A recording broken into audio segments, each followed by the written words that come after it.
निर्दलीय किया, किसी पार्टी से किया है, क्या कुछ रणनीति आगामी? देखिए, आज जो है मैंने अपना पर्चा भरा है 59 विधानसभा भवानी खेड़ा से, और मैं पिछले 24 साल से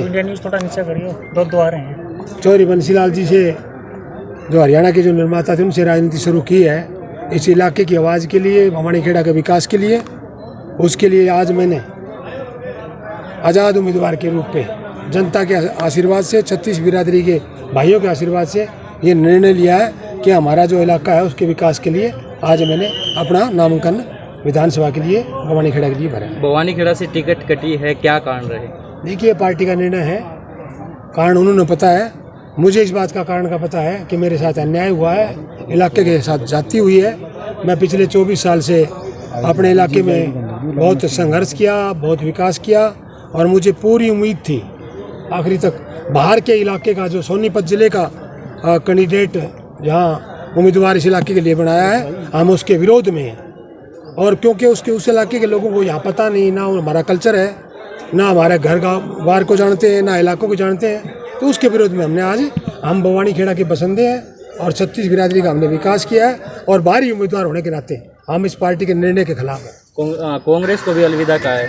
देखिए, हम कांग्रेस तो हमारे जन्मजात हैं, हम कांग्रेस हमारे को अलविदा कहे तो वैसे कोई उनकी मर्जी है, हमने कभी अलविदा नहीं कहा। हम अपने इलाके की आवाज़ के लिए, अगर ये क्षेत्र 10 साल से जो बीजेपी की सरकार थी और हमारे जो इस क्षेत्र में कभी कोई विकास नहीं हुआ, उसके लिए हमने लड़ाई लड़ी।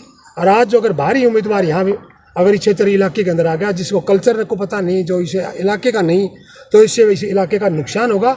तो मैंने निर्णय लिया फौजी होने के नाते, ताकि मैं ये सोचता हूँ हमारे कार्यकर्ता पुराने 24 साल से 25 साल से मेरे साथ लगे हुए हैं, और उम्मीद थी कि हमारी सरकार बनेगी और हम इस इलाके का विकास करेंगे।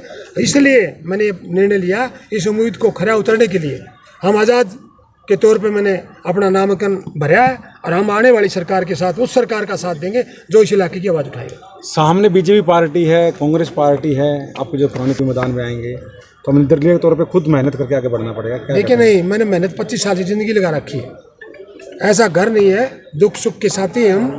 और चाहे बीजेपी के, अब तो हमारा निर्णय है, चाहे बीजेपी की पार्टी का उम्मीदवार हो, चाहे कांग्रेस पार्टी का उम्मीदवार हो, चाहे दूसरा। मैं पूछना चाहता हूं आप पत्रकार भाइयों से, अगर आपके गांव में कोई सरपंच दूसरे गांव का आके बनेगा तो कोई बढ़ने देगा? हमारे इलाके के अंदर ऐसा होता है, गांव के अंदर वार्ड, जो मेंबर का वार्ड होता है, उस वार्ड के दूसरे वार्ड उस गांव में अगर लड़ता है तो उसको बारी बताते हैं। ये बारी उम्मीदवार है, और हमारे इलाके में बहुत भारी नुकसान है। ये कदम कड़वा कदम, बहुत ही कड़वा कदम मैंने उठाया है अपने जीवन के लिए, अपने संघर्ष के लिए। तो मैं ये चाहता हूँ, पत्रकार भाइयों से निवेदन करता हूँ, मुझे उम्मीद है आप सब सहयोग करेंगे।